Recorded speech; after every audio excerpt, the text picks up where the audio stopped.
20% nuolaida. Nuolaidos taikomos kasdien visą dieną. Daugiau informacijos ir išėtis teiraukitės vaistinėje. Gintarinė vaistinė mums gera jumis rūpintis.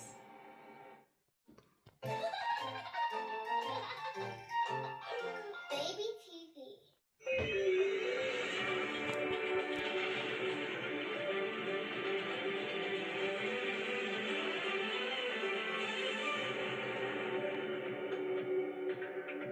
Gerą dieną. Liepos 15 TV3 eteryje pavakario žinios iš studijos. Sveikinuosi aš Audrė Kudabenė. Rusija planuoja provokacijas tiek Lenkijoje, tiek Baltijos šalyse, įskaitant ir Lietuvą.